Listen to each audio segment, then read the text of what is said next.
구원받는 자가 적습니까? 라는 제목으로 오늘 말씀 살펴보고자 합니다. 존 버년의 작품으로 한때 성경 다음으로 많이 읽혀졌다고 알려진 책이 철로 역정입니다. 천국으로 가는 여정이란 뜻이지요. 한 사람이 등에 큰 짐을 짊어지고 책 한 권을 들고 애처롭게 울고 있는 장면으로 시작됩니다. 그는 자기 아내와 자녀들에게 이렇게 말합니다. 오 나의 사랑하는 아내와 자식들이여, 나는 우리의 이 도시가 하늘에서 내려온 불로 불타게 될 것이라는 분명한 경고를 받았다. 구원받을 수 있는 어떤 길을 찾을 수 없다면 우리는 모두 그 무서운 파멸의 불구덩이 속에서 분명히 죽고 말 것이다. 가족들은 처음에는 그의 말을 들어주는 것 같더니 곧 거칠고 퉁명스럽게 대하면서 그런 생각하지 말라고 이야기합니다. 그는 깊은 생각에 잠겨서 길을 걷다가 울면서 내가 어떻게 하여야 구원을 얻을까? 이렇게 소리를 지릅니다. 그때 한 사람이 그에게 다가와서 저는 전도자입니다. 당신은 왜 그렇게 안절부절 못하고 있습니까? 이렇게 묻습니다.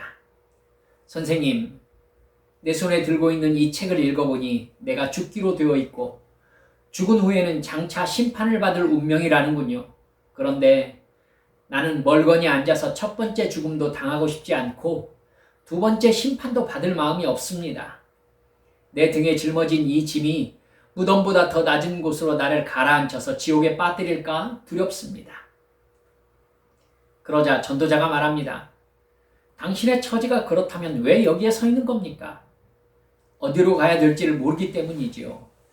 그러자 전도자가 드넓은 들판을 손가락질하면서 들판 저 멀리에 좁은 문 하나가 있는데 그게 보입니까? 아니요. 그럼 저기 아주 작은 빗줄기는 보입니까? 보이는 것 같군요. 이제 그 빛을 놓치지 마십시오. 그러면 당신은 좁은 문으로 곧바로 가게 될 겁니다. 그곳에 도착해서 문을 두드리면 당신이 무엇을 해야 될지를 알게 될 겁니다. 그 남자는 그 좁은 문으로 달리기 시작합니다. 얼마 못 갔는데 그의 아내와 자녀들이 뒤쫓아오면서 돌아오라고 울부짖는 소리가 들립니다. 여보, 돌아오세요. 아빠, 이리 오세요. 그러나 그 사람은 손으로 귀를 틀어막고 생명, 생명, 영원한 생명 이렇게 소리 지르면서 계속 달려갑니다. 그 사람은 뒤를 돌아보지 않습니다. 이 부분이 철로 역정 첫 페이지입니다.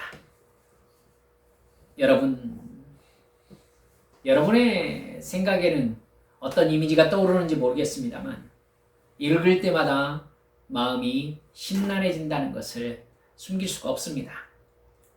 존 버년은 영국의 개신교 신자였습니다.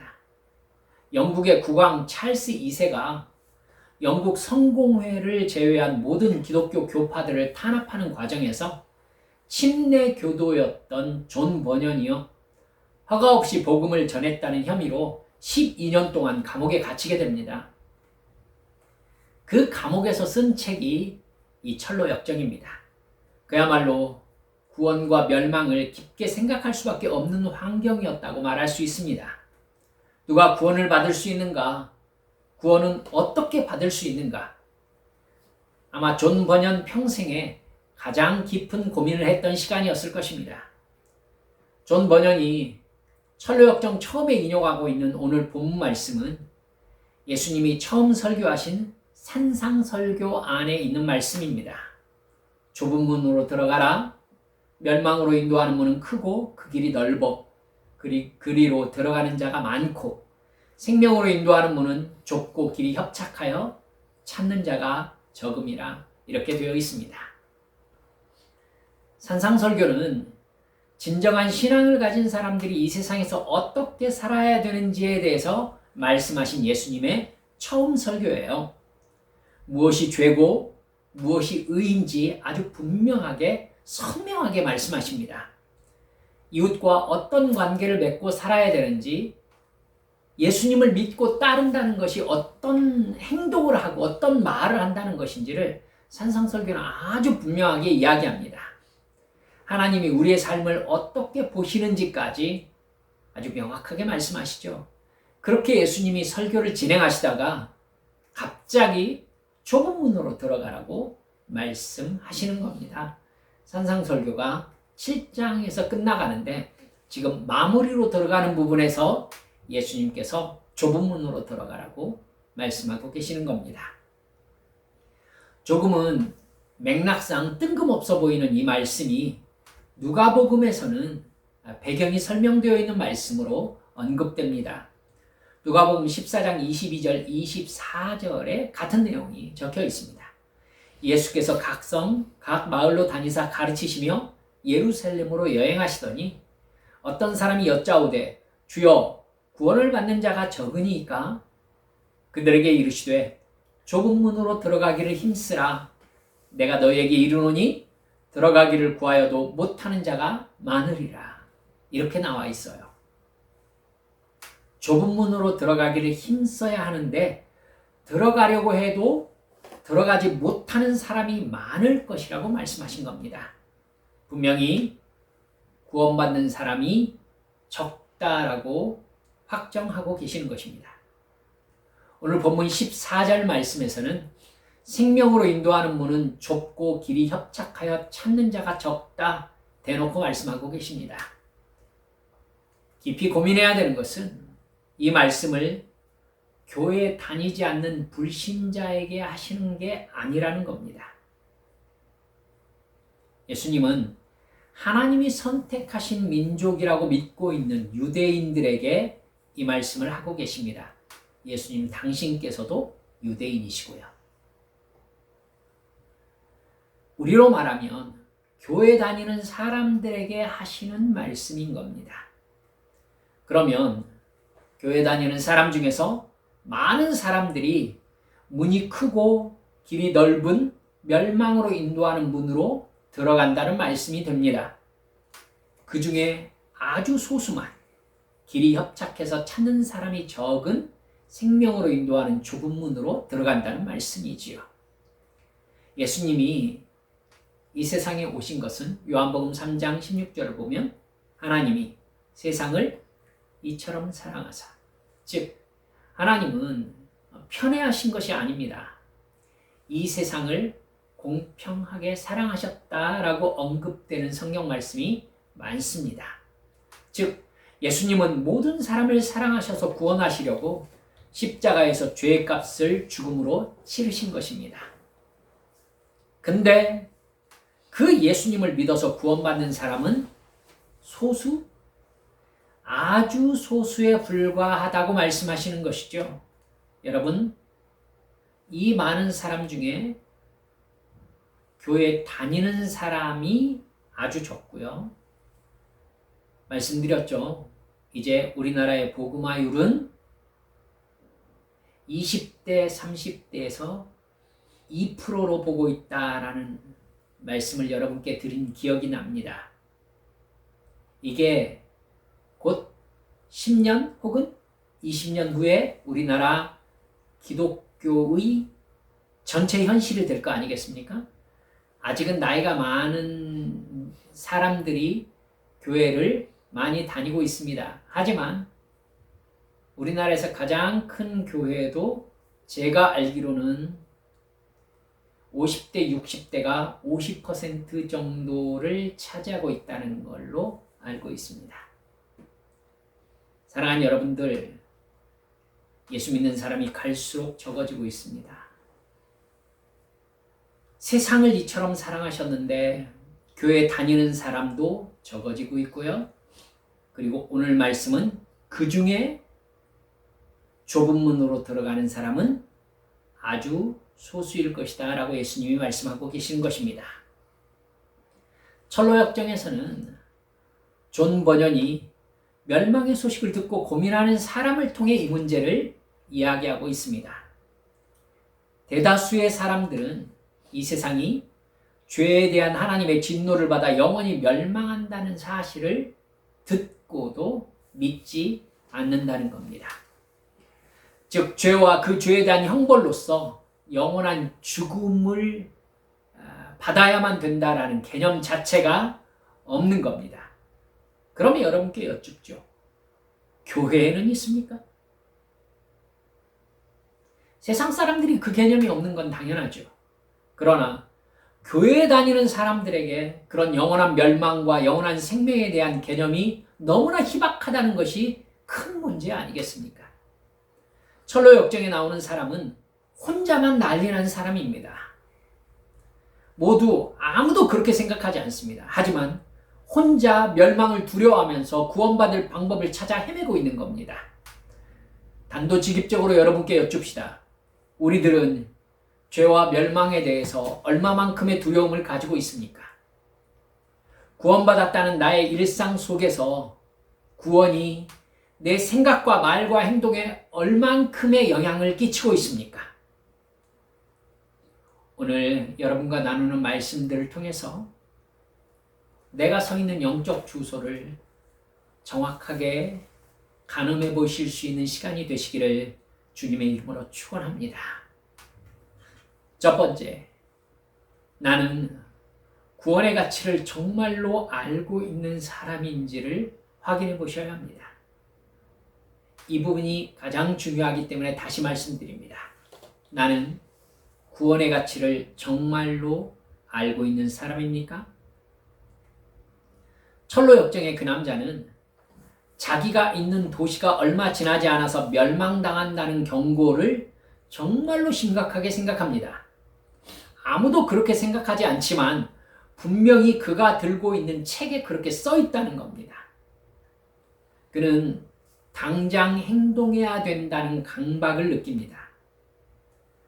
그는 이대로 아무것도 하지 못한 채 영원한 지옥의 멸망에 빠질 수 없다는 두려움을 갖게 됩니다.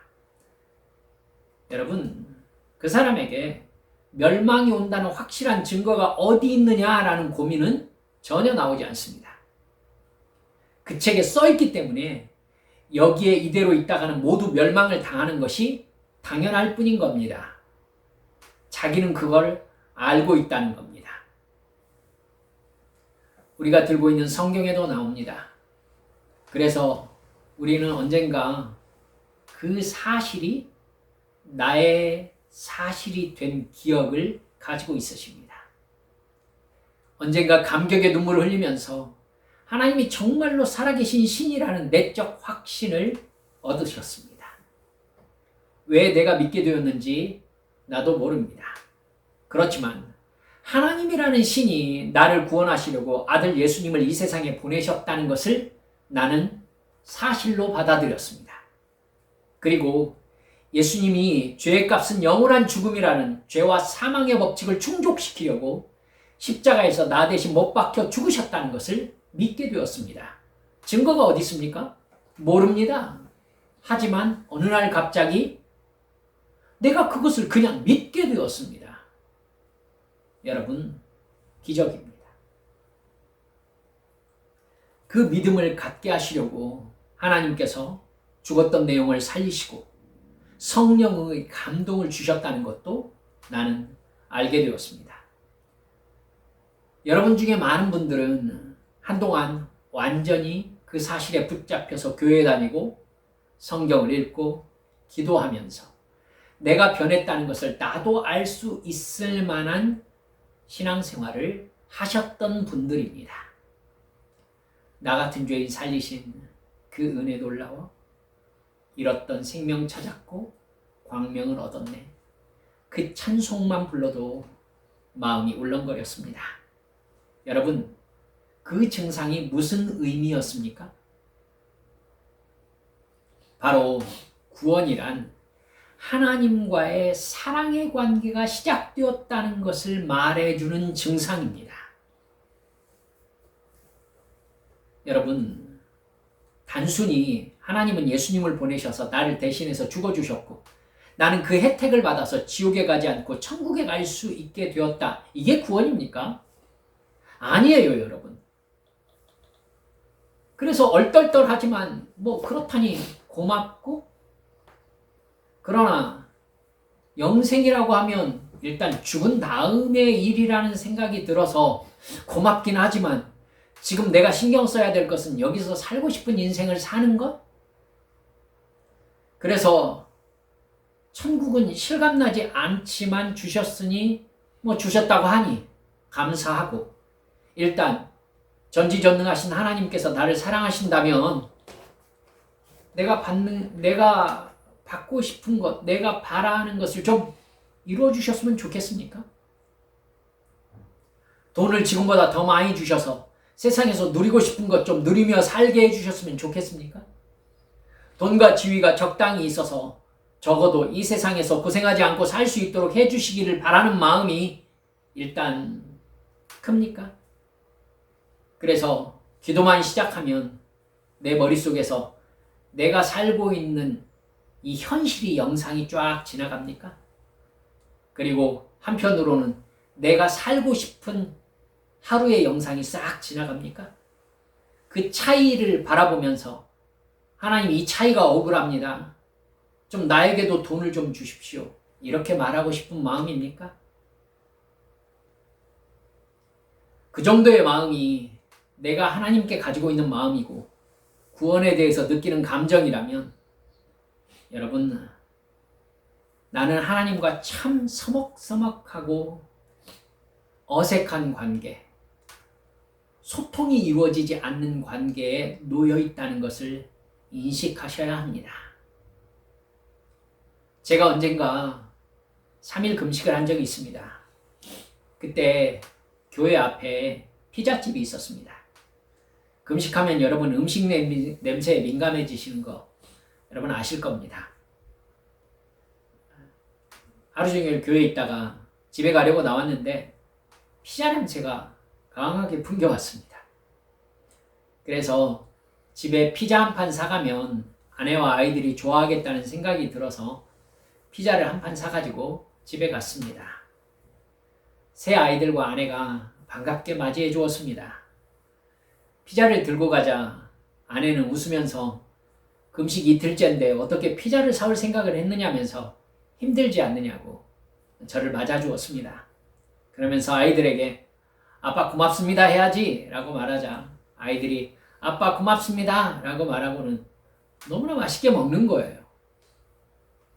사실 저는 금식 중이어서 먹고 싶은 생각 자체를 못했습니다.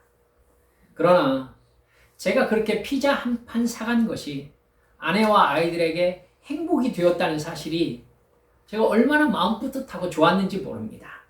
만약에 아내와 아이들이 제가 사간 피자를 보고 피자 사왔네? 이러면서 그냥 펴놓고 열심히 TV 보면서 저에게 아무 관심도 기울이지 않은 채 우적우적 먹었다면 제 기분이 어땠을까요? 아마 다음부터 피자 안 사오겠다고 결심했을 것 같습니다. 여러분, 하나님 아버지께서 우리에게 영생을 주시려고 외아들을 십자가에 못 박아 죽이시고 너 대신 아들을 죽이고 너를 양자 삼았다. 네가 그 진리를 믿으면 너는 영생을 받는다. 너는 죄와 사망의 법에서 해방된다. 네가 믿기만 하면 너는 생명의 성령의 법에 속해서 성령의 인도하심 속에서 살게 될 것이다. 이렇게 말씀하셨습니다. 그랬더니 그래요? 그건 일단 제가 죽어야 실제로 적용되는 거죠. 우선 감사해요. 그건 그거고 제가 오늘 좀 해야 될 일이 있거든요. 이게 중요해서요. 혹시 저 좀 도와주실 수 있으시면 돈 좀 주실래요? 이렇게 말했다고 생각해 봅시다. 그 사람이 정말로 구원의 가치, 하나님의 은혜의 가치를 알고 있는 사람입니까? 절대 알고 있지 못한 사람입니다. 구원은 혜택이 아닙니다. 구원은 혜택이 아니에요. 하나님과 사랑의 관계가 실제로 시작되었다라는 의미예요. 영생 안에서 살기 시작했다라는 의미입니다. 하나님의 사랑과 예수 그리스도의 십자가 부활의 가치로 올바로 깨달은 사람은 절대로 제가 앞서 말씀드린 그 반응을 할 수가 없습니다. 그 정도면 구원을 하나님과의 사랑의 관계가 시작된 것이 아니라 죽어서 천국 가는 티켓을 발행받았다는 정도의 의미로 알고 있는 겁니다. 생명을 바쳐서 지옥에서 건졌는데 별로 좋아하지 않습니다. 크게 기뻐하지도 않습니다. 여러분, 그 사람이 누굽니까? 1만 달란트 탕감받은 사람입니다. 그 사람은 1만 달란트를 주인이 탕감해 주자. 이제 그럼 주인과 나와의 계산은 끝난 거네? 이렇게 받아들입니다. 여러분, 예수님께서 십자가에서 나의 죄값을 대신 치르셨다고 하나님께서 얘기했더니, 오! 그러면 이제 나는 죄가 없네? 난 지옥 안 가네? 이렇게 받아들인 겁니다.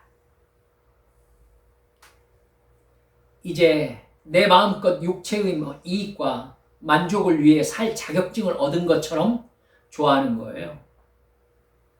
이제 나를 사랑하신다니까 하나님이 내가 하는 일을 도와줄 의무를 가지게 된 존재처럼 생각하는 것입니다.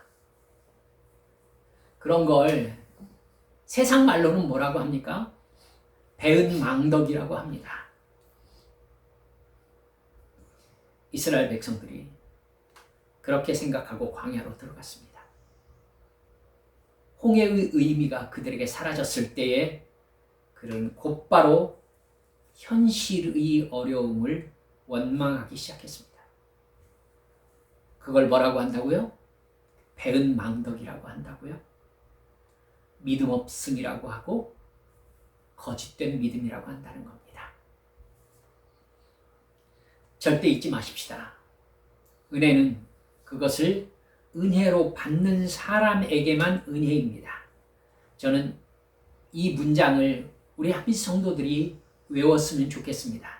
은혜는 그것을 은혜로 받는 사람에게만 은혜일 수 있습니다. 하나님이 우리에게 베푸신 구원의 은혜를 은혜로 받는 사람에게만 그것이 구원의 은혜로 작동합니다. 자기가 무엇을 받았는지도 제대로 모르는 사람에게 은혜가 은혜일 수 있습니까? 우리는 돌아봐야 됩니다. 나는 내가 받은 구원의 은혜가 어떤 가치를 가지고 있는지 확실히 알고 있는가? 지옥이 무엇인지, 죄의 저주가 무엇인지, 하나님과의 사랑의 관계가 무엇인지 알게 된 후에 나는 구원을 절실하게 원했는가? 철로 역정의 그 사람처럼 지옥에 가지 않기 위해서 두려워 떨어본 적이 있는가? 어떻게 하면 내가 구원받을 수 있는가? 부르짖어 본 적이 있는가? 구원을 값없이 주셨다고 값싼 것이 아님을 나는 정말로 알고 있는가? 여러분, 구원을 간절히 원하지 않는 사람이 어떻게 구원을 예수님의 생명을 바친 선물이라고 인식할 수 있습니까? 나는 구원을 정말 내 생명을 다하면서까지 간절히 원하고 있습니까? 그렇게 죄와 지옥에서 건진받은 것임을 절실하게 느끼는 사람은 하나님만을 바라며 믿으며 의지하며 사랑할 수밖에 없습니다, 여러분. 그렇게 배은망덕할 수가 없어요. 지금 나의 모습을 살펴보십시오.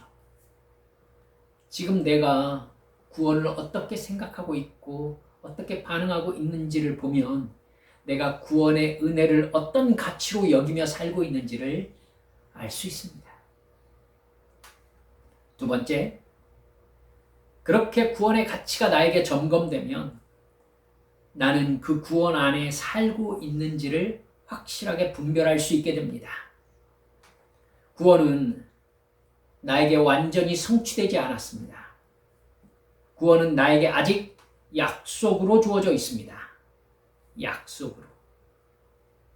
구원은 예수 그리스도께서 십자가에서 나 대신 대속의 죽음을 치러주시고 사흘 만에 부활하신 것을 믿는 그 믿음을 근거로 나에게 약속된 것입니다. 그러면 내가 대속의 죽음과 부활을 믿는 사람이라는 증거가 무엇입니까? 그냥 믿는다고 말하면 해결됩니까? 사도 바울은 고린도전서 4장 20절에서 이렇게 말씀하고 있습니다. 하나님의 나라는 말에 있지 아니하고 오직 능력이 있느니라. 내가 정말로 믿는 사람인지는 죄의 유혹을 받아도 죄에 빠지지 않는 능력으로 증명된다는 것입니다. 힘들고 고통스러운 상황에서도 하나님께서 나를 사랑하고 계심을 믿고 말씀에 순종하는 능력으로 증명된다는 것입니다. 누구보다도 지금 내가 하나님의 말씀에 순종하며 살고 있다는 자기 확신이 있는지 점검해 보셔야 됩니다. 누군가 나에게 슬쩍 왜 그렇게 말하고 그렇게 생각하고 그렇게 행동합니까? 이렇게 물어볼 때에 나는 예수님을 사랑하니까, 나는 천국 백성이니까, 나는 천국 소망을 최종 소망으로 가지고 있으니까, 이게 나니까, 이렇게 내 마음속으로 실제로 대답할 수 있어야 구원받은 사람입니다, 여러분. 그 사람이 구원 안에 살고 있는 사람입니다. 내 행동의 이유가 하나님과의 관계에 있는 거지요. 내가 그렇게 생각하고 말하는 이유가 예수님을 사랑하기 때문이라는 것이죠. 성령님께서 나를 인도하고 계시기 때문이라는 것이죠.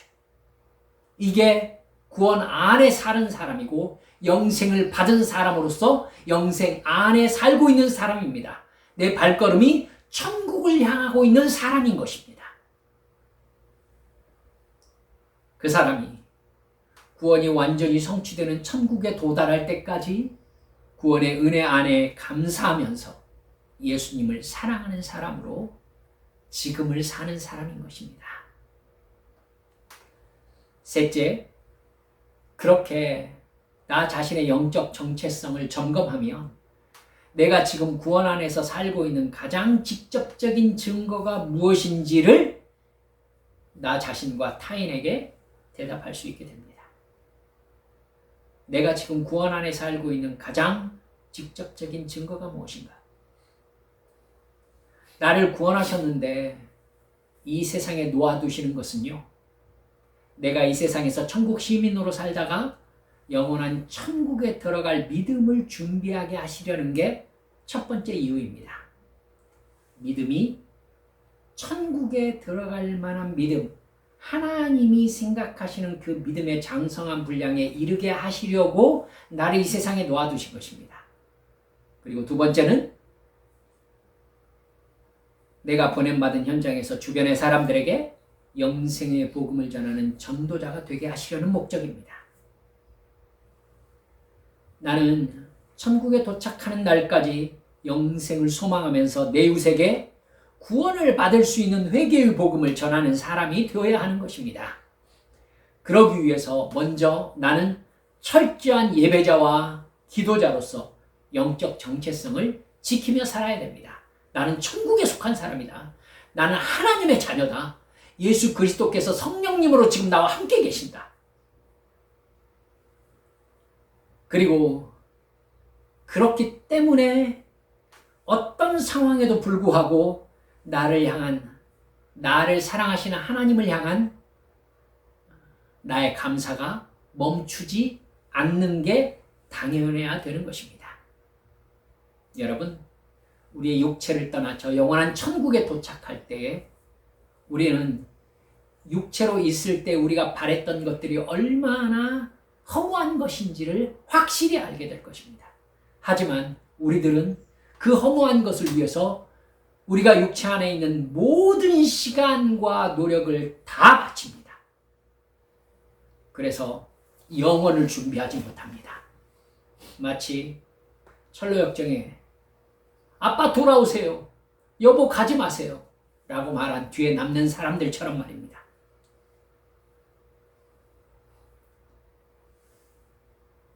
정말 천국을 바라보고 소망하고 내가 그곳으로 가고 있으며 나의 영원한 처소가 그곳임을 깨닫고 있는 사람은 그곳으로 나를 인도하신 하나님께 상황을 뛰어넘어 내 삶의 조건을 뛰어넘어 감사할 수 있게 되는 것입니다.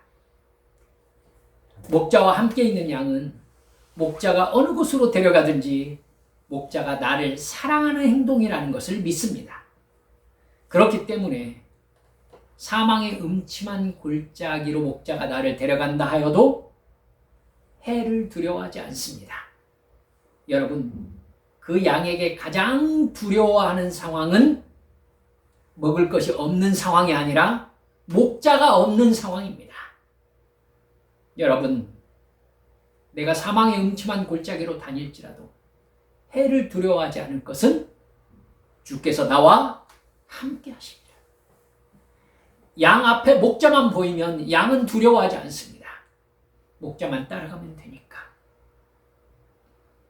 그런데 교회 다니는 수많은 사람들은 목자가 아니라 그저 풀만 바라봅니다. 그 뒤에 어떤 늑대와 이리가 숨어 있는지를 전혀 알지 못합니다. 여러분, 여호와는 나의 목자시니 내게 부족함이 없습니다. 이 고백이 진정으로 구원받은 사람들의 일관된 고백이어야 하는 것입니다. 여러분, 그 사람이 이웃을 사랑하라는 말씀에 순종하는 첫 번째 순종이 무엇이겠습니까? 네, 천국을 향하는 걸음을 함께 걷게 하는 것입니다. 즉, 복음을 전해서 믿게 하는 것입니다. 전도자의 삶이 순종의 최고봉인 것이죠. 영생을 전하는 복음의 통로가 될 수 있는 것보다 더 영광스러운 것은 없습니다. 이렇게 우리가 이 세상에 남겨져 있을 이 시간 동안에 예배자, 기도자, 감사자, 전도자로서 살아가는 것이 내가 구원받은 하나님의 자녀라는 직접적 증거입니다. 성령 충만의 증거입니다. 하나님을 사랑하는 증거입니다. 그런 순종 가운데 있어야 내가 종교적 행위로 육신의 안위와 만족을 얻고자 하는 사람이 아니라는 증거가 될 수 있는 겁니다. 그래야 내 종교적 행위로 하나님의 능력과 혜택을 얻어내려 하지 않는 진짜 신앙인인 것입니다. 그렇게 살아야 종교적 행위로 하나님을 내 마음대로 통제하고 싶은 우상숭배자의 욕망을 품지 않았다고 말할 수 있는 것입니다. 아멘. 이렇게 구원은 하나님과의 직접적인 사랑의 관계로 인생이 전환되는 사건입니다. 하나님이 내 아버지가 되시는 사건입니다. 그저 천국행 티켓이 아니에요. 내 모든 순간 이제 천국 시민으로 살아갈 권세를 받은 사건이 구원임을 믿으시기 바랍니다. 그래서 구원은 내 이익을 위한 도구 개념으로 사용될 수가 없습니다. 이제 하나님이 내 이익을 챙겨주시겠지, 내 소원을 이루어주시겠지, 내가 바라는 대로 좀 해주시겠지, 이 생각이 앞서 있으면 우리는 다른 종교를 믿는 사람과 아무것도 다를 게 없는 겁니다. 여러분, 그렇게 구원에 대한 생각을 오염시키는 것이 사탄의 목적입니다. 여러분, 사탄의 존재 근거는 죄입니다. 사탄은 내가 거듭나기 전에 옛사람의 죄성을 따라서 육체적 이익과 만족을 위해서 악을 품고 죄를 지으면 곧바로 나를 하나님의 공의에 고발할 수 있습니다. 예수님의 보혈의 대가가 치러졌기 때문에 여러분, 내가 예수 그리스도의 십자가 대속의 죽음과 부활을 믿고 예수님의 말씀에 순종하는 믿음 안에 살아가고 있을 때에 내가 죄가 없는 자로 인정받는 겁니다. 여러분, 내가 회개하지 않고 죄의 만족을 누리려고 할 때, 즉 하나님과의 사랑의 관계에서 떠났을 때 사탄은 나를 죄와 사망의 법에 붙잡아 둘 수 있습니다. 믿지 않고 있으니까. 사탄은 나를 멸망에 붙잡아 두기 위해서 돈과 권력을 줄 수 있습니다. 예수님에게 뭐라고 그래요? 두 번째 시험에서? 나에게 절하면 내가 이 세상의 모든 권세와 부귀와 영광을 너에게 줄 것이다. 이건 내가 받은 것이니까 내가 원하는 자에게 줄 수 있다. 이렇게 이야기합니다. 예수님이 에이 거짓말하지 마 이렇게 말씀하셨나요? 아니에요. 여러분. 사탄은 죄를 통하여 이 세상에 통제권을 행사하고 있습니다. 여러분, 나를 멸망에 붙잡아 두기 위해서 사탄은 돈과 권력 줄 수 있습니다. 그리고 세상 모든 사람들, 교회 다니는 모든 사람들은 그렇다는 걸 알고 있습니다.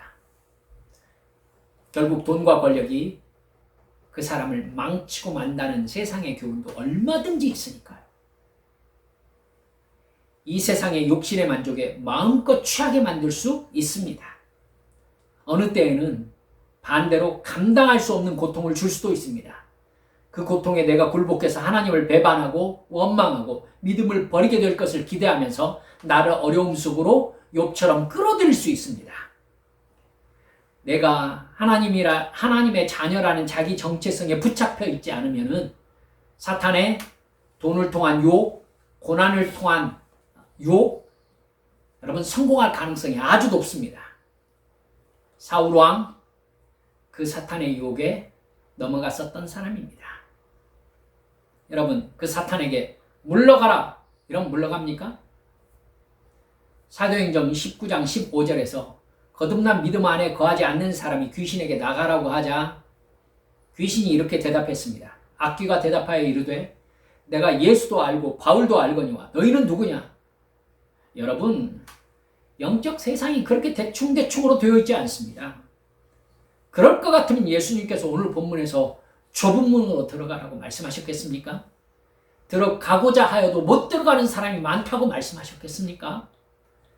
은혜를 은혜로 알고 그 은혜 가운데 온전히 젖어 있는 사람이 은혜를 은혜로 인식한 사람입니다. 그 사람이 은혜의 가치를 올바로 알지 못할 때, 하나님의 은혜에 대한 올바른 반응이 나오지 않을 때, 여러분, 은혜는 그 사람에게 은혜로서 역사할 수가 없는 거죠. 그러면 이스라엘 민족처럼 이 세상의 만족과 이익을 얻기 위해서 우상 숭배하듯이 종교 행위를 하면서 교회에 다니는 사람이 되는 것입니다. 교회에 다니면서도 우상을 숭배하며 사는 것이죠. 은혜를 은혜로 인식하지 못하는 사람에게 구원은 일어나지 않습니다. 그 사람은 끝내는 알게 될 거예요. 내가 교회는 다녔지만 믿는 사람은 아니었구나. 그걸 결정할 만한 일을 만나게 돼요.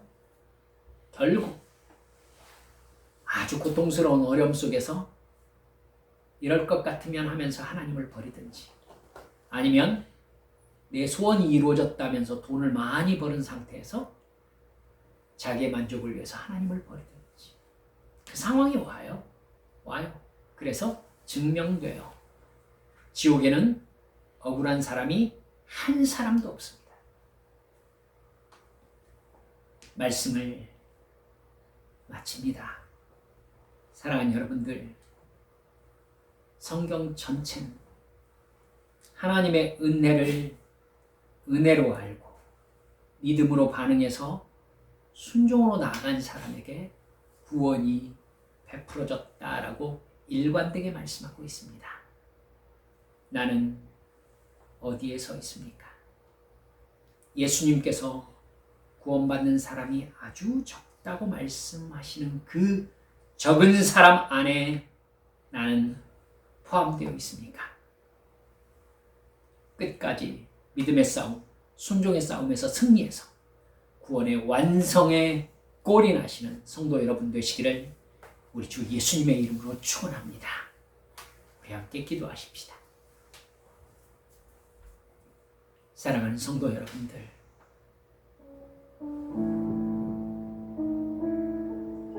멸망과 심판이 나에게 어떤 의미입니까? 영원한 영생과 천국이 나에게 어떤 의미입니까? 그것이 오늘 하루의 나의 시간에 어떤 영향을 끼치고 있습니까? 그러기 때문에 내가 가족에게 어떻게 행동하고 말하고 있으며 내가 타인에게 행동하고 말하고 있는 그것이 구원과 어떤 연관을 맺고 있습니까? 천국은 실제입니다. 구원도 실제입니다. 주여, 내가 구원 안에 살게 해주옵소서. 나에게 그러한 삶이 이루어지지 않고 있다면 주여 나를 거듭나게 해주시옵소서. 우리 주님 앞에 함께 통성으로 기도하시겠습니다. 기도합니다. 아버지 하나님,